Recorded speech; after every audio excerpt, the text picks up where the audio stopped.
We're totally recording right now. All right.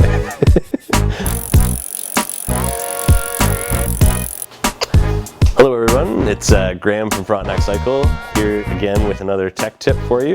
We're going to be doing tubeless tire setups today and just talking about different rim types, tire types, and the combination of rim and tire, what works well for different applications, and just go over a few tips that will help you with the installation. So for our tubeless setup today, we're going to be using an American Classic mountain bike rim. It's 27.5 inch, and we're going to be using a WTB Trail Boss tire. And so we'll start with what the rim has on it that seals it up to make it tubeless.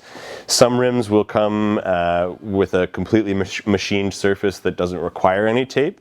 Shimano comes to mind as a brand that does that. I don't have one to show you right now. The American Classic here has some tape that it comes taped with. And then other rims that don't have any tape, we would use a Stan's or a PD's tape to seal it off. All right, and so for the tire, we've got the Trail Boss 27.5 by 2.25, nice aggressive tread, good for getting rowdy in the mud. So I'm just going to start off by showing some different valve heads. This one is what comes stock with the American Classic rim, so that's what we'll be using today. And then these are just some other ones. This one is a Stan's. This actually comes off of a Norco Search. And then this one I'm not even sure where it came off of, but just to show you the different shapes of the head. This is kind of more of a rectangular head, and these ones are more conical. So we're going to mount this tire onto the rim, and to do so, I find it's easiest if you can get the tire to hold its shape. That'll be easiest. And I like to come down at it kind of at a V or at a 45-degree angle. Get one side of the bead of the tire inside the bead of the rim, and then start working it around. We've got the bead of the tire worked onto the rim just until the last little bit where it starts to get tight.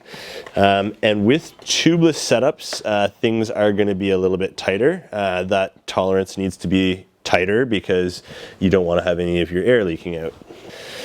So now we're going to install our valve, which is right here.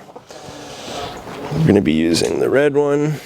So you peel the tire back, put the valve in, and again you want to make sure that the valve head is in as far as it can possibly go, and we're going to make sure that's the case by putting on our beveled washer and tightening it down as tight as we can with our hand. So now that that's nice and tight, we know that there's a good seal there. We're going to start putting the other side of the bead on, and we're just going to work it on with our hands until we get to the end, and this is where we're going to put on our sealant. If you'll follow me to the back door, it can be messy. Give it a good shake, put the bottle in the tire, and then you can let go, and you want to fill it up. Well, I definitely do it by eye. I start with a little bit of sealant, and if I need to add more, I'll do more, but a nice little puddle at the bottom, probably about a ½ inch deep, is about what you'd want. And then the next step, to keep it from spilling, we want to slowly shift the wheel and spin the wheel so that the sealant drips down to a part of the tire where the bead is already on. And that will help keep things a little bit cleaner. With this part of our hand, we want to roll the bead on. You're kind of grabbing with your fingers at the top and you're rolling the bead on up and over. If it is a very tight tire, again, we want to do that pinch and shimmy trick where we're pinching the tire at the bottom and shimmying the excess all the way to the top. And so I'll just show you now how to roll this on. So that's nice and tight. You will need a compressor or at least a floor pump that can store up the pressure because you do need one big blast all at once to fill this up. So let's go inside and try that. We've got the valve open and away we go. Didn't make the snapping noise I was looking for. Yeah, that's because it's not fully seated. So let's shake the sealant around. There we go. That's the sound we want.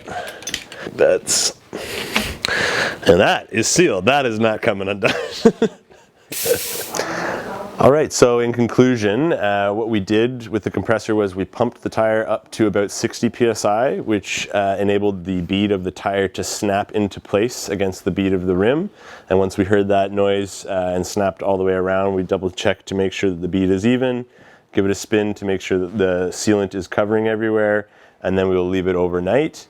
And that way we can guarantee that the seal has held, and obviously you would drop it down to your preferred trail pressure once you've had 24 hours of it being sealed.